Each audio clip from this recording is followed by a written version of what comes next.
Muy buenos días. El día de hoy vamos a llevar a cabo la audiencia pública correspondiente al expediente 8698-2025. En ese sentido, procederemos a la lectura del acta. Lunes 13 de octubre del 2025. Audiencia pública de la Cuarta Sala del Tribunal de Contrataciones Públicas, presidida por el señor vocal Juan Carlos Cortés Tataje e integrada por las señoras vocales Ani Elizabeth Pérez Gutiérrez y Lupe Mariela Merino de la Torre. Expediente número 8698-2025.tcp. Recurso de apelación interpuesto por la empresa Farmaindustria S.A. en el marco de la licitación pública número 100-2024-E-Salud-CABE-1, convocado el 20 de diciembre del 2024 por el Seguro Social de Salud para la contratación de suministro de bienes, contratación del suministro de los productos farmacéuticos para los establecimientos de salud de las redes asistenciales de salud-10 ítems número 2, Bevacizumab 400 miligramos AM. En representación del proveedor impugnante Farmaindustria S.A., realizará el informe legal la abogada Alessandra Brindani Gutiérrez, identificada con registro Colegio de Abogados de Lima número 75597. En representación del tercero administrado Elea Perú SAC, realiza informe legal el abogado Mirko Altair Medic Medina, identificado con registro del Colegio de Abogados de Lima número 58735. También realiza informe de hechos el señor Álvaro Luna Victoria Sarabia, identificado con DNI número 70452199. En representación de la entidad Seguro Social de Salud, realiza el informe legal la abogada Lita Tumi Carpio, identificada con registro del Colegio de Abogados de Lima número 96547. Asimismo, realiza informe de hechos la señora Caterine Yanina Sinchi Carrión, identificada con DNI número 453724444.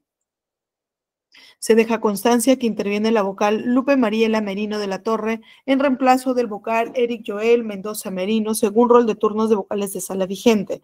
Se deja constancia que la audiencia pública se lleva a cabo empleando la aplicación de Internet Google Meet y es grabada haciendo uso de la tecnología habilitada por el Tribunal de Contrataciones Públicas. La presente acta será suscrita de manera electrónica únicamente por los vocales integrantes de la sala y el abogado Hans Grover Roja Rabanal como secretario técnico encargado del Tribunal de Contrataciones Públicas en virtud de la resolución número D000-132-2025-OS-ORH del 10 de octubre del 2025. Muchas gracias. A continuación concedemos el uso de la palabra a la representante del impugnante Farmaindustria S.A., a quien le otorgamos el tiempo de 10 minutos para realizar su informe legal. Tiene el uso de la palabra doctora Alessandra Brindani Gutiérrez. Muchas gracias, doctor. Voy a compartir las láminas. Ya está. Las pueden ver, ¿verdad? Sí, doctora, continúa. Muchas gracias. Buenos días a todos. Muy rápidamente, en representación de Farmaindustria, estamos impugnando la adjudicación de la buena pro del ítem 2 de este proceso de selección adjudicado a favor de la empresa Elea. Y son 4 motivos los que queremos exponer, que son las causales para que se declare la no admisión de la oferta de esta empresa y por lo tanto se revoque el otorgamiento de la buena pro. El primer motivo es que Elea no ha presentado un documento idóneo para acreditar la representación de su apoderado. Como los vocales saben, las bases solicitan que los postores presentemos un documento que acredite la representación de quien suscribe la oferta. Elea ha presentado una vigencia de poder de su apoderado, pero ¿por qué esta vigencia de poder no es un documento idóneo para acreditar la representación? Porque como se puede ver al lado izquierdo, este documento ha sido emitido el 4 de diciembre del 2024 y la fecha de presentación de propuestas fue el 21 de marzo del 2025. Es decir, esta vigencia de poder tenía una antigüedad mucho mayor a 90 días. Que es el periodo máximo para la verificación de autenticidad de la vigencia de poder, como se establece en el mismo documento, en el mismo certificado de vigencia de poder, y hemos extraído este este extracto, ¿no? Donde dice precisamente, la autenticidad del presente documento podrá verificarse en la página web de la SUNAR en el plazo de 90 días calendario contados desde su emisión. Es decir, a la fecha de presentación de la oferta 21 de marzo de 2025, ya no se podía verificar la autenticidad de la vigencia de poder presentada por el EA.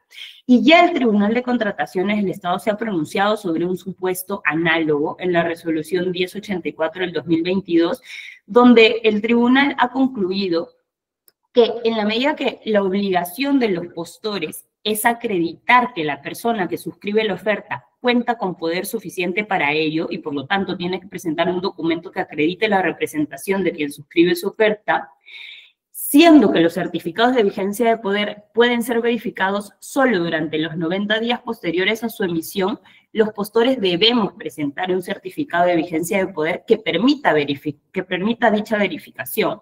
Entonces, si bien las bases no solicitan la antigüedad ya de 30 días como era anteriormente, y esta resolución así lo reconoce, esta resolución del tribunal también concluye que lo que se debe presentar es un documento que, con la finalidad de acreditar la representación, permita la verificación de su autenticidad, y eso no lo ha cumplido el EA. Por lo tanto, no está cumpliendo con lo requerido por las bases. El segundo motivo por el cual se debe declarar la no admisión de la propuesta del EA es que esta empresa no ha cumplido con presentar el inserto del producto terminado ofertado.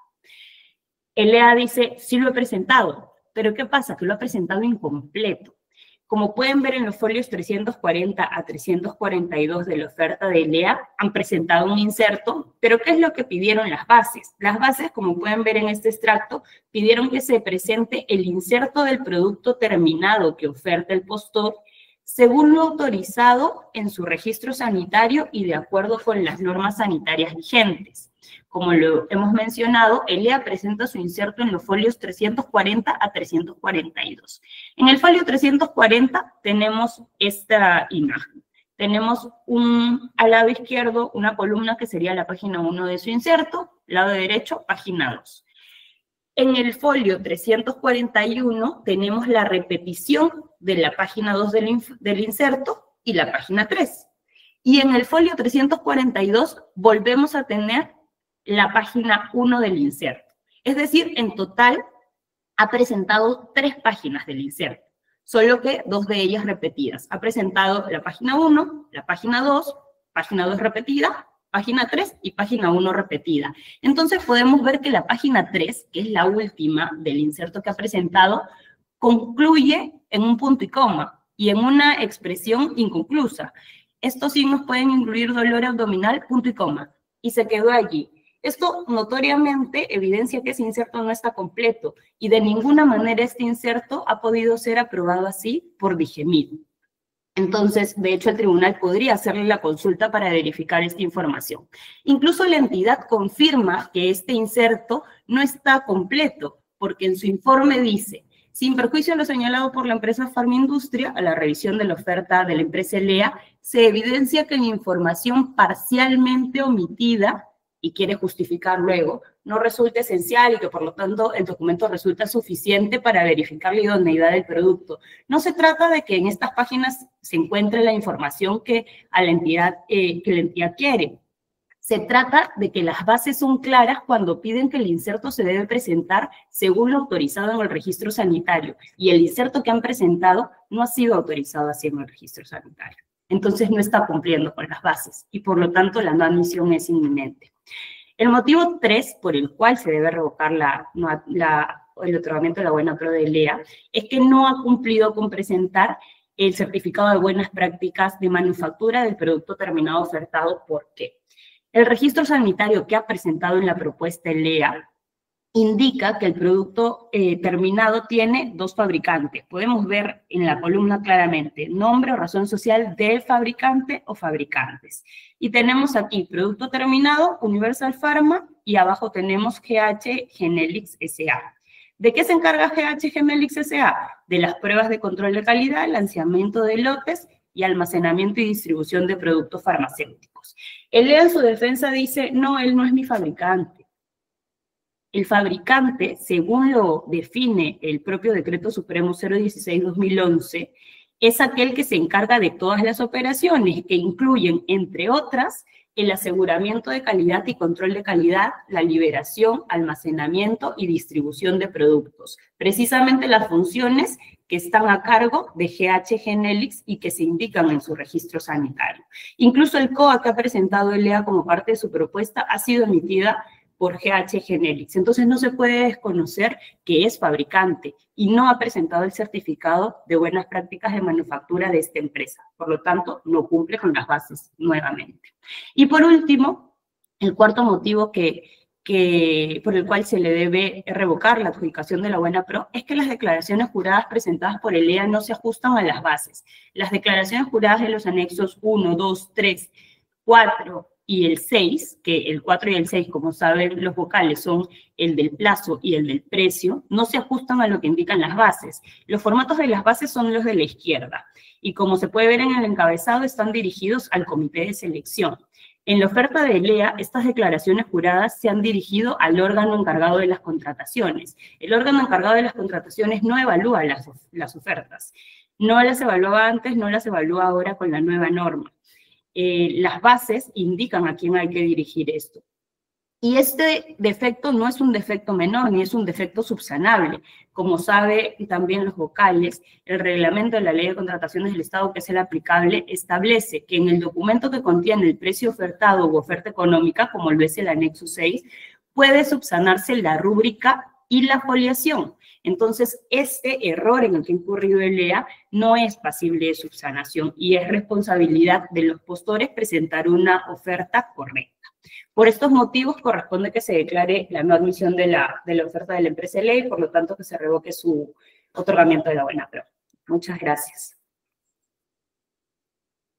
Muchas gracias a usted, doctora. Muy bien. Vamos a conceder el uso de la palabra, también por el tiempo de 10 minutos, a los representantes del tercero administrado de la empresa LEA Perú SAC. En ese sentido, se concede el uso de la palabra al doctor Mirko Altair Medina y al señor Álvaro Luna Victoria Sarabia. Muchas gracias. Buenos días, señores miembros del tribunal. Voy a compartir la presentación. Adelante, doctor.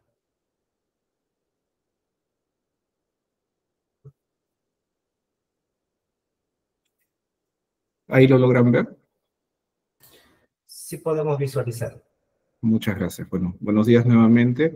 Vamos a proceder con la argumentación respecto a la apelación presentada por el ítem número 2 de la licitación pública 100-2024 de Salud CAB 1. En este caso, la apelación fue presentada por Farmindustria respecto a 4 puntos. Vamos a ir uno por uno para ver cada uno de ellos. En primer lugar, ellos señalan que no se habría presentado un documento idóneo y la abogada ha reiterado varias veces la palabra idóneo, que no sería un documento idóneo. Lo que tenemos que ver acá es que, en primer lugar, el certificado de vigencia es el documento idóneo. Es un documento emitido por la Superintendencia Nacional de los Registros Públicos que establece que los poderes de determinado representante son suficientes para determinado acto. En este caso, lo que ella dice es que, o el apelante señala, es que tendría más de 90 días. Lo que acá tenemos que ver son varias cosas. En primer lugar, las bases integradas no piden en ningún extremo una antigüedad mínima respecto o máxima respecto al documento a presentar. Ese es por un lado. En segundo lado, el documento es válido, es emitido por la SUNAT y acredita poderes que se encontraban vigentes inclusive al momento de llevarse a cabo los actos de revisión de la oferta. Entonces, vemos que, de acuerdo a los criterios de este mismo tribunal, si es que las bases no nos piden una antigüedad máxima, el documento que se puede presentar no tiene por qué tener otro tipo de condiciones. Entonces, Las bases integradas no solicitan una antigüedad ni condiciones adicionales al certificado de vigencia. Recordemos que el Código Civil es claro. El poder es otorgado y es válido hasta que se revoque, salvo que tenga una vigencia específica. Asimismo, se presume que la información contenida en registros públicos es veraz y produce todos los efectos jurídicos para todo efecto. Entonces, si es que no tenemos ninguna restricción ni legal ni de las propias bases, no entendemos por qué es la observación de los 90 días. Inclusive, durante el informe se habla de una resolución que ellos mismos citan, pero esa resolución, si uno la lee bien, el tribunal reconoce que se pudo haber presentado un documento con antigüedad mayor a los 90 días. El Reglamento General de los Registros Públicos también establece que el certificado puede ser verificado, la firma, más no el contenido. El contenido es válido. Y por presunción de veracidad que regula los procedimientos administrativos, no vemos ningún inconveniente para que ese documento haya sido aceptado. Entonces, por ese lado, no vemos por qué estarían observando un documento que resulta válido, idóneo y vigente al momento de presentar. Entonces, solamente les pido tomar en cuenta que no se pidió un documento con determinada vigencia, las bases no lo piden y por lo tanto la entidad no podría exigirlo. Por lo tanto, el primer argumento se caería. Respecto al segundo argumento, debemos notar que ellos señalan que se habrían repetido páginas del inserto. Lo que piden las bases, señores miembros del tribunal, es que se presente el inserto aprobado por DIGEMIT. El inserto ha sido presentado. Ellos mismos lo reconocen. Sí, has presentado tu inserto. ¿Es el inserto del producto? Sí, es el inserto del producto. ¿Es el inserto aprobado por DIGEMIT? Sí, es el inserto aprobado por DIGEMIT. La misma entidad de salud reconoce que es el inserto que puede obtenerse públicamente. Entonces, no es un documento ambiguo, no es un documento equivocado, no es un documento falso. Es el documento correcto e idóneo que se ha presentado. Si es que han faltado alguna página específica, ello no significa una causal de inadmisión de la oferta. Recordemos que el artículo 60.2 del Reglamento de la Ley de Contrataciones vigente para este proceso señala que la omisión de ciertos formatos e información puede ser subsanada. Lo que establece este reglamento es que casi toda la información contenida en este artículo puede ser subsanado. En todo caso, si es que no le quedaba claro a la entidad de la revisión de la oferta y de la presunción de veracidad, más la información obtenida por DIGEMIT que la propia entidad reconoce que ha obtenido, pudo haber pedido una subsanación. Pero en este caso, la información es correcta, suficiente e idónea para este punto. Entonces, ellos señalan en su escrito que habría una necesidad de interpretación o de esclarecimiento de ambigüedades. Acá no hay ninguna ambigüedad. Es el documento. No estamos diciendo es un producto parecido, similar. No, es el inserto del producto y es el aprobado por DIGEMIT. Por lo tanto, no existe ninguna ambigüedad y no existe nada que observar. Respecto al tercer punto, tenemos que hacer notar que el apelante reconoce que se ha presentado el certificado de buenas prácticas, pero dice que se tuvo que haber presentado de 2 fabricantes. Lo que tenemos que hacer notar acá, señores miembros del tribunal, es que este producto tiene un solo fabricante, uno solo. Y contrariamente a lo que dice el apelante, que no sabemos cómo ha obtenido esta información, que es errada, es que dice el apelante que este producto se ha desarrollado en la modalidad de fabricación por etapas. Eso es equivocado. Ni en nuestro registro sanitario, ni en ningún lugar se señala que nuestro producto haya sido producido por etapas. Nuestro producto es fabricado únicamente por el Laboratorio Universal. Entonces, ellos mismos señalan en el registro sanitario que había una duplicidad. En la parte de producto terminado dicen ellos, oye, de acuerdo a la normativa, el que se encarga de pruebas de control de calidad también es fabricante. Sin embargo, omiten la primera parte. Y acá vemos que el producto terminado reconoce que Universal es quien realiza las pruebas de control de calidad. GH Helix realiza otro tipo de actividad de otros productos que no vienen al caso. En este caso, nosotros hemos acreditado específicamente la producción de nuestro producto que cumple todas las etapas un solo laboratorio. Y eso es lo que se señala en el registro sanitario. En ese sentido, no vemos por qué y de dónde sacan que no se habría presentado, porque el único fabricante del producto es Universal Pharma SL.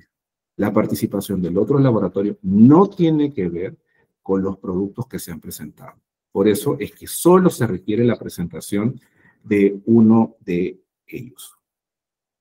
Finalmente, respecto al cuarto punto, ellos señalan que se había presentado equivocadamente los formatos requeridos por las bases. En este caso, debemos hacerle recordar al tribunal y también al impugnante que el mismo artículo 60.2 habla sobre la posibilidad de subsanar. Ciertos detalles de los documentos pueden ser subsanados. Y en este caso, remontándonos a una opinión que emitió el OES la 114/2023, se señala que la subsanación en los formatos de declaración de jurados distintos a los referidos al plazo parcial o total afectado y al precio u oferta económica puede ser materia de subsanación. En ese caso, si es que existiera un error, de acuerdo a la opinión del OES, pudo haber subsanado a pedido de la entidad, lo que mal ocurrió. Entonces, vemos que está interpretando equivocadamente el apelante, porque estos alcances, de acuerdo a la propia OES, sí puede ser subsanado. Eso es todo lo que tengo que informar por ahora. Muchas gracias. Muchas gracias, doctor. Muy bien. A continuación, concedemos el uso de la palabra a los representantes de la entidad Seguro Social de Salud, también por el tiempo de 10 minutos para realizar sus informes respectivos. Tiene el uso de la palabra doctora Elvita Tugni Carpio y señorita Caterine Sinchi Carrero. Buenos días, doctor. A continuación se va a realizar el informe técnico legal con ocasión al recurso de apelación presentado por la empresa Farmaindustria S.A. Respecto a la licitación pública 100-2024 para la contratación de suministro de productos farmacéuticos para los establecimientos de salud de las redes asistenciales de salud, 10 ítems. Ítem número 2, Bevacizumab 400 mg. La entidad ha identificado 4 puntos controvertidos. En primer lugar, nos vamos a pasar a informar respecto de los puntos legales que se han advertido. En primer lugar, corresponde advertir que la empresa impugnante ha cuestionado la vigencia de poder presentada por la empresa adjudicataria. Al respecto, se debe señalar que las bases del procedimiento de selección impugnado no han contemplado ninguna exigencia sobre el periodo de antigüedad de la vigencia de poder. En esa medida, siendo que las bases constituyen las reglas definitivas del procedimiento de selección, no resultaría exigible que la vigencia de poder contemple alguna determinada antigüedad. El tribunal ya se ha pronunciado al respecto en diversas resoluciones. Podemos citar la resolución 481/2023 TCE S2, en la cual se determinó que el comité de selección habría declarado la no admisión de manera incorrecta de la oferta del impugnante, ya que las bases no exigían, como repito, un periodo de antigüedad determinado. De la misma forma, se han pronunciado en la resolución 2147/2023 TCE S6. En esa medida, se ha determinado que carecería de fundamento este aspecto indicado por la empresa Farmaindustria. Luego pasamos a detallar respecto al último punto controvertido señalado por la empresa impugnante. En ellos se han cuestionado los anexos 1, 2, 3, 4 y 6, dado que estos han sido dirigidos al órgano encargado de las contrataciones y no al comité de selección como establecían los formatos establecidos en las bases del procedimiento. Al respecto, se debe señalar que estos han sido materia de subsanación. En su oportunidad se se notificó a la empresa adjudicataria para que subsane dichos errores que habían contemplado estos anexos. Y en su oportunidad, ellos fueron subsanados dentro del plazo otorgado. Ahora bien, se debe advertir que estos errores no implican una modificación sustancial a los formatos preestablecidos en las bases. Tampoco, respecto del anexo 6, se ha alterado el contenido esencial de la oferta económica. En ese sentido, el comité actuó debidamente al haber observado dicha documentación. Cabe advertir que la resolución 4354-2023 DCS4 ha establecido ya este criterio, señalando que el numeral 60.4 del reglamento de la Ley de Contrataciones del Estado, si bien prevé 3 supuestos de subsanación para el anexo 6, la rúbrica, la foliación y los errores aritméticos, ello no limita que puedan subsanarse errores materiales que son manifiestos, como sucede en el presente caso. En esa medida también se ha advertido que este cuestionamiento carece también de sustento. A continuación, se van a abordar los temas técnicos que se han advertido en los puntos controvertidos planteados por el impugnante, por eso doy pase al área técnica.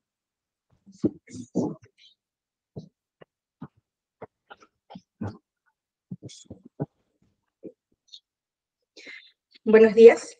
Sobre los 2 argumentos expuestos por la empresa Farmindustria, literales B y C, sobre el literal B, donde la empresa Farmindustria nos indica que el adjudicatario no cumple con presentar el inserto del producto farmacéutico ofertado. De principio, como ya lo mencionó anteriormente la abogada, sin perjuicio de lo que ellos hayan señalado, el área técnica ha considerado que si bien la información parcialmente omitida se evidencia en la oferta, esta no resulta esencial y que por tanto el documento presentado resulta suficiente para verificar la idoneidad del producto ofertado, el mismo que se puede apreciar que efectivamente podemos identificar la trazabilidad del producto ofertado, ya que evidenciamos el nombre comercial, el nombre genérico o marca del producto ofertado, la concentración del producto ofertado, para qué es y para qué se utiliza el medicamento, qué se necesita saber antes de empezar y usar el medicamento, cómo usar el medicamento, posibles efectos adversos del medicamento que evidenciamos en el rótulo presentado por la empresa, que son necesarios para poder identificar qué producto se está ofertando y también realizar la trazabilidad del producto que se está ofertando.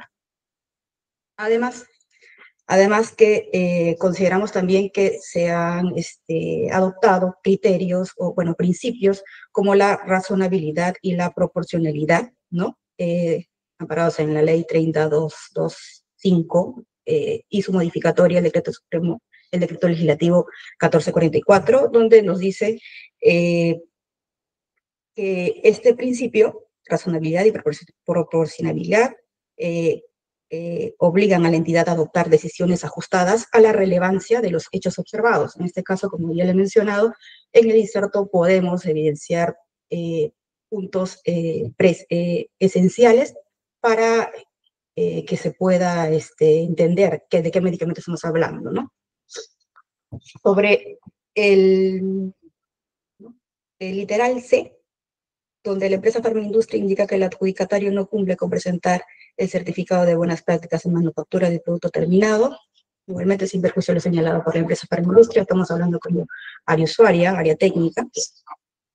A la revisión de la oferta presentada por la empresa ELEA, aplicando los principios de presunción y veracidad y simplificación administrativa, se ha procedido a verificar, bueno, a corroborar el portal oficial de la Dirección de Medicamentos, Insumos y Drogas de la DIGEMIT, el registro sanitario del producto bevacizumab ofertado por la empresa ELEA, y se evidencia que efectivamente solamente cuenta con un laboratorio fabricante, que es el que obra toda la documentación en la oferta presentada por el postor, ELEA, y que gracias a este buscador público DIGEMIT ha adoptado mecanismos para que estos actos, registros, resoluciones y documentos técnicos sean accesibles y verificables en línea, del cual se ha hecho el contraste, el match con la información en la oferta, y si efectivamente evidenciamos que solamente existe un fabricante. En ese sentido, el ofertante ha presentado la documentación necesaria. Eso es todo por la parte técnica. Muchas gracias. Muchas gracias a ustedes. Muy bien. Habiendo culminado esta primera parte de la audiencia pública, consulto a la representante del impugnante si va a ejercer su derecho a réplica. De ser así, tiene 3 minutos para ello. Sí, doctor, por favor, muchas gracias. Muy puntualmente, con respecto al cuestionamiento del inserto, el inserto se ha presentado de manera incompleta. Eso ya no es punto en discusión, lo ha aceptado la entidad. El postor adjudicado lo ha dicho en condicional, pero ha dicho que en todo caso es subsanable y eso no es cierto. Ha citado el artículo de la norma que precisamente indica que son subsanables las omisiones en formatos y declaraciones juradas, no la omisión de cualquier documento. De hecho, la norma indica que la omisión en documentos emitidos por entidad pública o privado ejerciendo función pública son subsanables. El inserto no calza dentro de ese supuesto porque no es emitido ni por entidad pública ni por privado ejerciendo función pública. Por lo tanto, no es subsanable completar estas páginas que he omitido presentar. Y por otro lado, este inserto incompleto, o sea, este inserto de 3 páginas, no ha podido ser aprobado así por DIGEMIT, no ha podido ser aprobado así en el registro sanitario, entonces no está cumpliendo con lo requerido por las bases, que tanto la entidad como el adjudicatario se ciñan a lo requerido por las bases, no están cumpliendo con las bases. Con respecto al certificado de BPM, nuevamente, nos estamos basando en la información que obra en la oferta. En el registro sanitario que se ha presentado como parte de la oferta se indica fabricantes y se indican 2 empresas. Sobre GH Genelix se indican sus funciones y la definición que da el decreto supremo sanitario, que es el 016-2011, define al fabricante como el encargado también del aseguramiento, calidad, almacenamiento y distribución de productos, y en el documento de registro sanitario que le pedimos a los vocales revisen, que forma parte de la oferta, se indica que esta empresa tiene estas funciones. Entonces no se puede desconocer que es fabricante y no se ha presentado el BPM de esta empresa, por lo tanto hay un incumplimiento.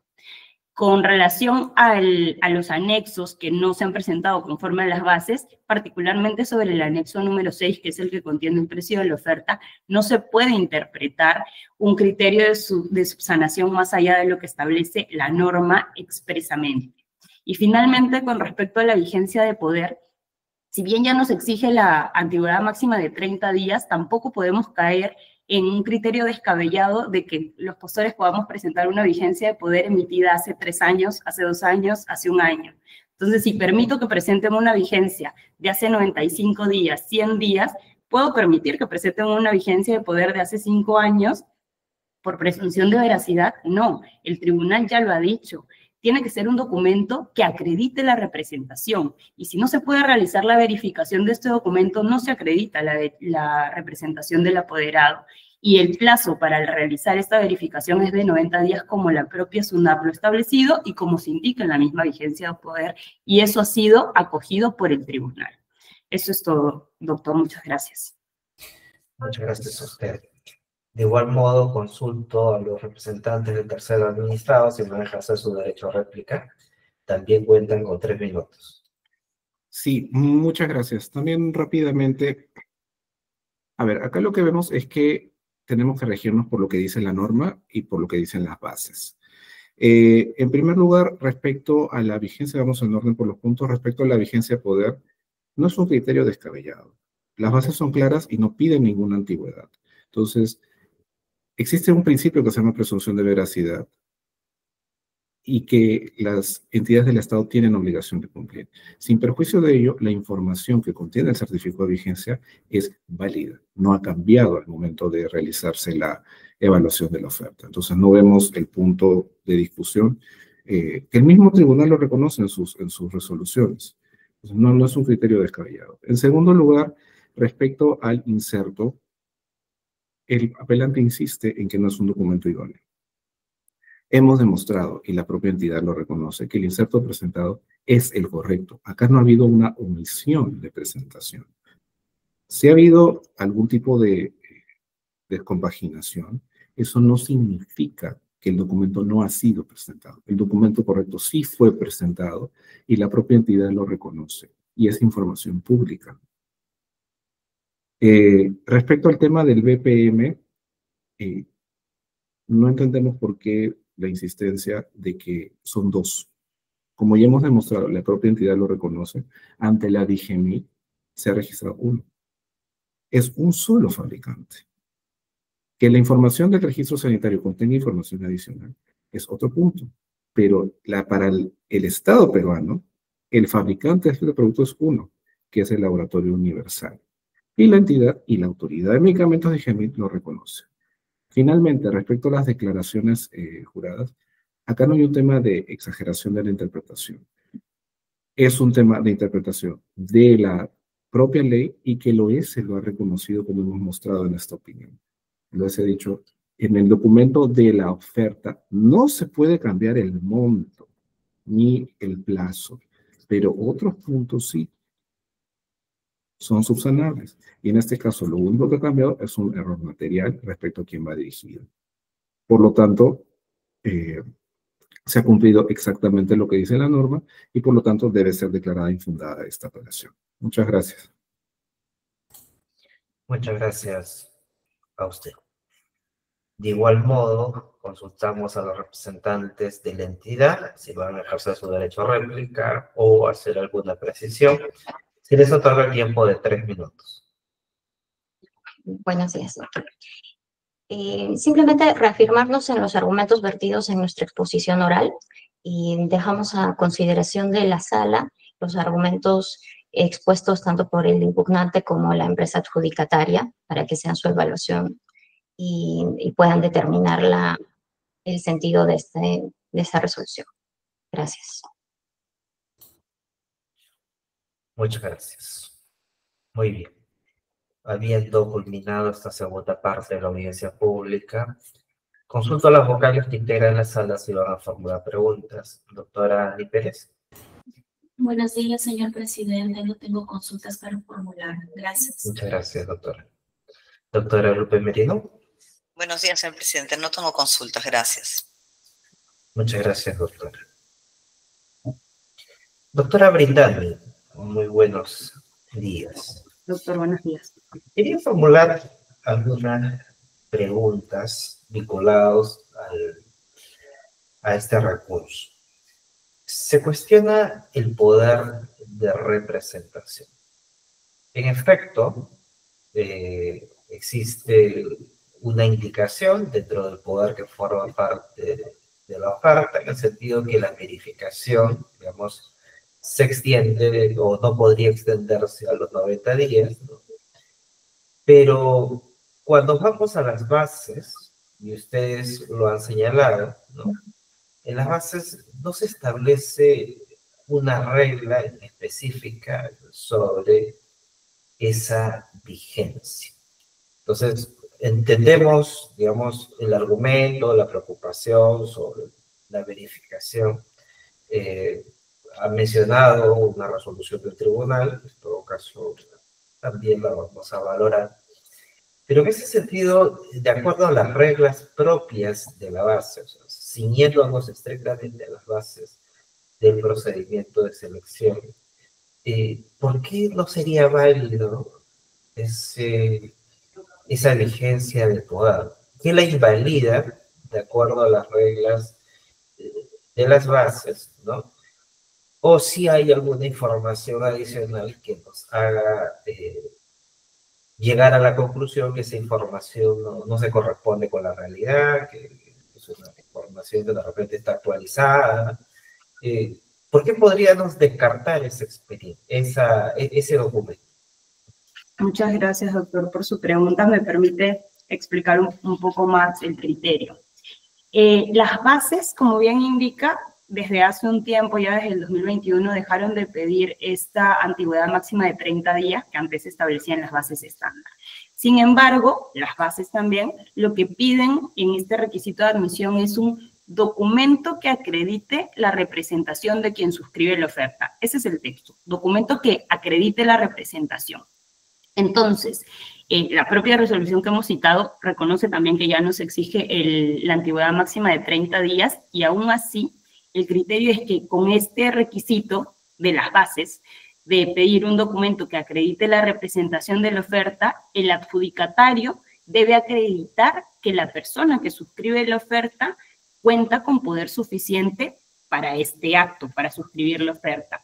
En ese sentido, siendo que el certificado de vigencia de poder, es decir, el propio documento que se presenta con esta finalidad, solo puede ser verificado dentro de los 90 días posteriores a su emisión, entonces, más allá de ese plazo, ya no acredita la representación, ya no permite su acreditación.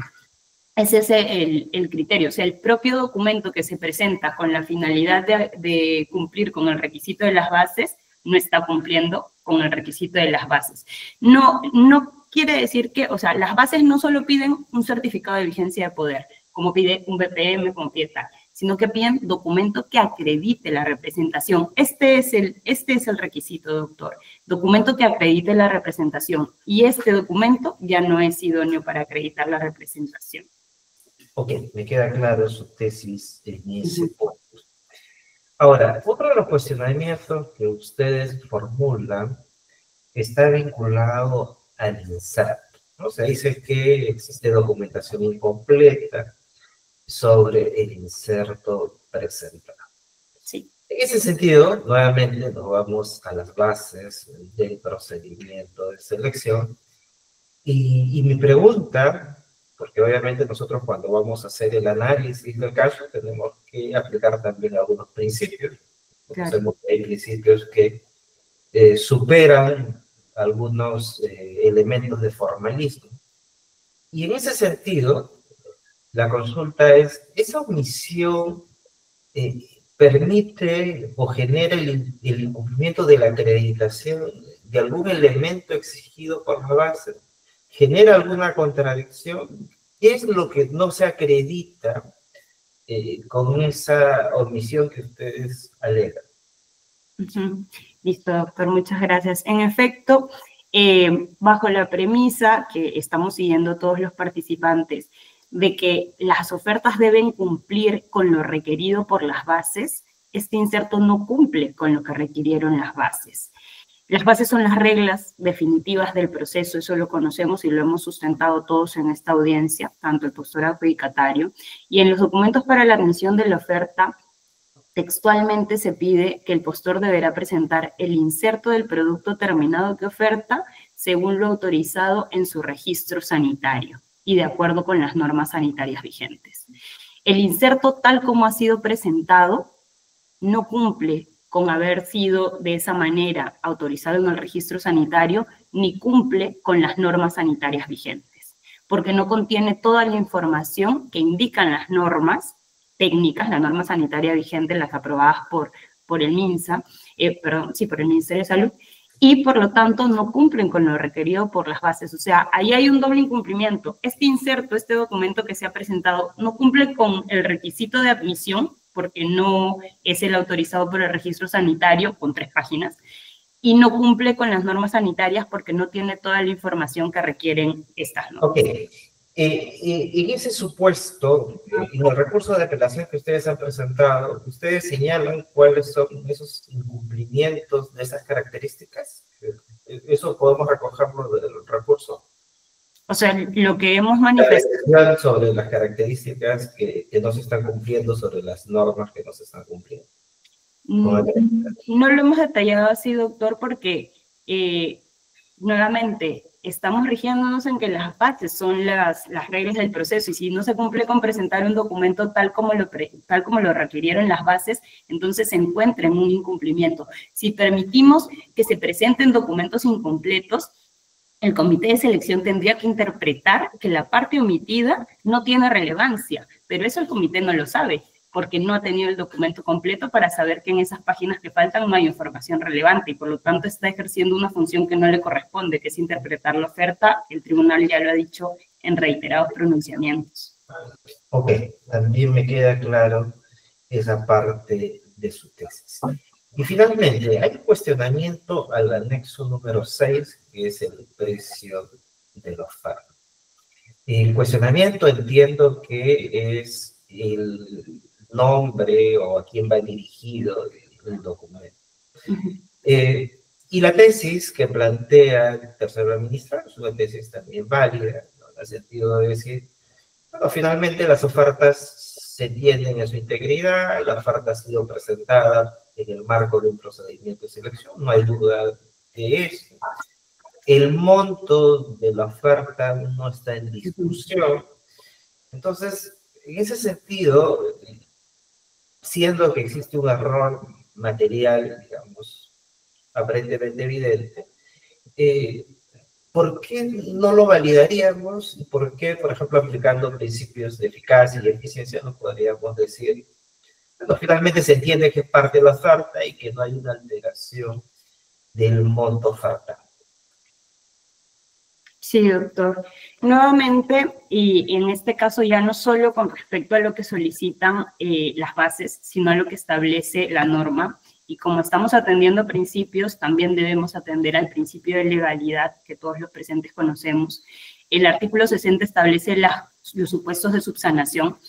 De hecho, el postor adjudicado invoca uno de los supuestos de subsanación interpretándolo de manera incorrecta, porque ese supuesto lo que indica es que es subsanable, son subsanables los errores materiales y tal, pero no, la norma lo indica también con respecto al documento que contiene la oferta. O sea, el artículo 60.4 lo que dice, en el documento que contiene el precio ofertado o oferta económica puede subsanarse la rúbrica y la foliación.